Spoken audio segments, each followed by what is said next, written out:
Hello बच्चों, कैसे हैं आप? उम्मीद करते हैं बेहतर हैं। आज हम क्लास 10th चैप्टर नंबर 1 वास्तविक संख्याएं, इस पर हम चर्चा करेंगे। और इस चैप्टर में हमें क्या क्या सीखना है वो मुख्य बातें हैं। अंक गणित की आधारभूत प्रमेय, HCF और LCM के बारे में जानेंगे। और अपरिमेय संख्याएं जैसे वर्गमूल 2, वर्गमूल 3, वर्गमूल 5 इत्यादि जो हैं, उन्हें अपरिमेय संख्याएं सिद्ध करना हम सीखेंगे। बहुत छोटा चैप्टर है, बहुत सारी चीज़ें नहीं है, कोई कठिन बात नहीं है। और एक बात ध्यान रखेंगे कि जो किताब में क्वेश्चन है ज़रूरी नहीं है कि वही एग्ज़ाम में आए, बाहर से भी बना के दिए जाते हैं क्वेश्चन। तो बुक का हम यूज़ करेंगे, लेकिन बुक को पकड़ के नहीं चलेंगे। इस चैप्टर में ये चीज़ें सीखने के पहले कुछ आधारभूत चीज़ सीखना ज़रूरी है, जैसे कि हमको जानकारी होनी चाहिए कि पूर्णांक संख्याएं क्या होती हैं। तो पूर्णांक संख्याओं के बारे में आपने पढ़ा है। 0 सभी धनात्मक संख्याएं, 1 2 3 4 से लेकर अनंत तक। सभी ऋणात्मक संख्याएं, ऋण 1, ऋण 2, ऋण 3, ऋण 4 से लेकर अनंत तक। ये सभी पूरा समुच्चय क्या कहलाता है? सभी संख्याओं का संग्रह पूर्णांक संख्या कहलाता है। दूसरी चीज़ हमको जाननी आवश्यक है कि भाज्य संख्याएं किसे कहते हैं। भाज्य संख्याएं वे सभी संख्याएं जिनमें किसी भी दूसरी संख्या का भाग पूरा पूरा चला जाए, है ना। जैसे 4 है, 6, 8, 9, 9 में 3 का भाग चला जाता है, 12 में 3 और 4 दोनों का चला जाता है, 15 में 3 का भाग चला जाता है। यहाँ चाहे सम हो या विषम हो, कोई भी संख्या जिसमें किसी अन्य संख्या का एक के अतिरिक्त किसी अन्य संख्या का भाग पूरा पूरा चला जाए, वो सभी क्या कहलाती हैं? भाज्य संख्याएं कहलाती हैं। अब हमको जानना ज़रूरी है इस चैप्टर में कि अभाज्य संख्याएं किसे कहते हैं। अभाज्य संख्याएं वे संख्याएं जिनमें किसी भी दूसरी संख्या का भाग नहीं जाता, जैसे 2, 3, 5, अब 7 और 11, 13, है ना। ऐसे ये ज़रूरी नहीं है कि वो सभी संख्याएं जो विषम है वो सभी आएंगी। जैसे 9 विषम संख्या है लेकिन भाज्य है, अभाज्य नहीं है। तो विषम संख्याएं होना के पर्याप्त नहीं है। विषम संख्याओं में भी जैसे 15 विषम संख्या है लेकिन 5 से और 3 से विभाजित है। तो वे सभी संख्याएं जिनमें या तो स्वयं का भाग जाता है या एक का भाग जाता है, वे सभी संख्याएं अभाज्य संख्याएं कहलाती हैं। फिर हमको इसमें जानना है सह अभाज्य संख्या। सह अभाज्य संख्या कोई भी दो संख्याएं, ऐसी संख्याएं जैसे मान लीजिए 2 और 3 है, ये सह अभाज्य कहलाएंगी क्योंकि दोनों में या तो स्वयं का भाग जाता है या एक का भाग जाता है। तो ये दोनों संख्याएं आपस में क्या कहलाएंगी? सहअभाज्य संख्याएं कहलाएंगी। और भी आप कोई संख्या ले सकते हैं, जैसे 7, 11। 7, 11 क्या सहअभाज्य हैं? क्योंकि इनमें स्वयं का भाग जाएगा या एक का भाग जाएगा, दोनों एक दूसरे को विभाजित नहीं करती हैं। तो ये सहअभाज्य संख्याएँ हैं। फिर हमने पढ़ा था परिमेय संख्याओं के बारे में। परिमेय संख्या किसे कहते हैं? परिमेय संख्या के बारे में 9th क्लास में पढ़ा था। वे सभी संख्याएं जिन्हें P/Q के रूप में या तो वो हों या उन्हें व्यक्त किया जा सके, जहां P और Q क्या है? पूर्णांक हैं। P और Q पूर्णांक हैं। ये 0, 1, 2, 3 सभी धनात्मक, -1, -2, -1, -1, -2, -3, -4 सभी ऋणात्मक संख्याएं। ये इनमें से कोई भी संख्या हो सकती है, लेकिन Q बराबर नहीं है 0 के। Q मतलब जो हर है वो क्या नहीं होना चाहिए?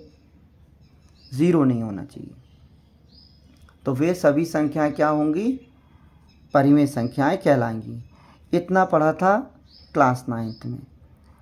अब यहाँ पर 10th में एक बात और समझने की है कि जैसे लिखा है 4/6, तो 4/6 परिमेय संख्या है, लेकिन इसको हम सरलतम रूप में विभाजित करके और क्या लिख सकते हैं? जैसे 2, 2 तिया 6, 2 दूनी 4, कितना आ गया? 2/3। जब हम परिमेय संख्या को सरलतम रूप में व्यक्त करने के लिए विभाजित करते हैं और हर और अंश दोनों सह अभाज्य संख्या के रूप में प्राप्त हो जाते हैं। ये देखिए 2 और 3 क्या है, सह अभाज्य संख्या। ऐसा कोई और उदाहरण भी ले सकते हैं, जैसे 12/18 ले लें तो 2 से भाग दीजिए, 2 नाम 18, 2 छिंग 12, कितना आया 6/9। अभी ये 3 से विभाजित हो जाएगा, 3 तिरका 9, 3 दूनी 6, ये भी आ गया 2/3। तो ये जरूरी नहीं है कि 2/3 ही आएगा तो परिमेय संख्या है, तो एक कुछ और भी आ सकता है, जैसे मान लें 15/24, ये भी एक परिमेय संख्या है। अब विभाजित करिए तो 3 8 24, 3 5 15। अब ये विभाजित नहीं होगी तो 5/8, 5/8 क्या है, परिमेय संख्या है, और ये दोनों एक दूसरे को विभाजित नहीं करती हैं। चलिए फिर अपन को जानना आवश्यक है अगली चीज़, अपरिमेय संख्या। अपरिमेय संख्याएं क्या होती हैं? वे सभी संख्याएं जिनको P/Q के रूप में नहीं लिखा जा सकता है, वे अपरिमेय संख्याएं कहलाती हैं। जैसे जो संख्याओं में किसी का भाग नहीं जाता, जिन्हें अभाज्य संख्या कहते हैं, यदि उनको वर्गमूल के अंदर रख दिया जाए तो हमको जो संख्या प्राप्त होती है ये है अपरिमेय संख्याएं। ठीक है, तो इसके आगे हमें क्या जानना और ज़रूरी है? हमने लघुत्तम समावर्तक, महत्तम समावर्तक सीखा था संख्याओं का, और गुणनखंड करना सीखा था। तो अगली चीज़ हमको गुणनखंड ज़रूर आना चाहिए। गुणनखंड किसे कहते हैं? जैसे 12 है, 12 के गुणनखंड क्या होंगे? तो अपन 12 के गुणनखंड निकालेंगे, 2 से भाग देंगे, 2 छिंग 12, फिर 2 तिया 6, 3 एकम 3। तो 12 के गुणनखंड आए 2 गुणा 2 गुणा 3, ये गुणनखंड कहलाते हैं। गुणनखंड यानी वे संख्याएं जिनसे दी गई संख्या में पूरा पूरा भाग चला जाता है। और अब हम इसको किस रूप में लिखना सीखेंगे? घात के रूप में, 2 की घात 2 गुणा 3। ठीक है, और कोई संख्या ले सकते हैं, मान लीजिए 15 का गुणनखंड निकालना है, तो 15 के गुणनखंड निकालने के लिए क्या करेंगे? पहले 3 से भाग जाएगा, 2 से जाएगा नहीं, 3 5 15। अब 5 के अलावा और कोई संख्या से भाग नहीं जाएगा, 5 एकम 5। तो 15 के गुणनखंड क्या प्राप्त हो गए? 3 गुणा 5। तो हम गुणनखंड तब तक करते हैं जब तक वे संख्याएं प्राप्त नहीं हो जाती कि गुणनखंड में हमको जो गुणनखंड मिल रहे हैं वो अभाज्य संख्याएं के रूप में हो, अभाज्य संख्या ही होना चाहिए, तो ये अभाज्य गुणनखंड कहलाएगा। ठीक है, अब हम एक प्रश्न लेते हैं, अभाज्य गुणनखंडों के रूप में हमको अभाज्य गुणनखंडों के गुणनफल के रूप में व्यक्त करना है 140 को, इसके गुणनखंड निकालने हैं। किसके? 140 के। तो 140 के गुणनखंड निकालेंगे, पहले किससे डिवाइड करेंगे? 2 से, 2 सत्ते 14, 2 शून्यम 0, फिर 2 का पहाड़ा पढ़ेंगे, 2 तिया 6 बचा 1, 10 हो गया, 2 पंचे 10।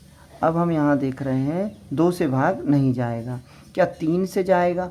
हमने पढ़ा है कि 3 से भाग जाने के लिए दोनों संख्याओं का योग कीजिए, 5 और 3 कितने हो गए? 8। 8 में 3 का भाग नहीं जाता तो 35 में भी नहीं जाएगा, तो अब किससे देंगे? 5 से, 5 सत्ते 35, 7 में और कोई संख्या का भाग नहीं आएगा, 7 एकम 7। तो 140 के गुणनखंड हमें क्या प्राप्त हुए? 2 गुणा 2 गुणा 5 गुणा 7। इसको हम इस रूप में लिखेंगे, 2 बार आ रहा है यानी 2 की घात 2 गुणा 5 गुणा 7, ये हो गया। एक और सवाल ले लेते हैं, 156 को। गुणनखंड के गुणनफल के रूप में लिखना है। तो 156 के गुणनखंड निकालेंगे।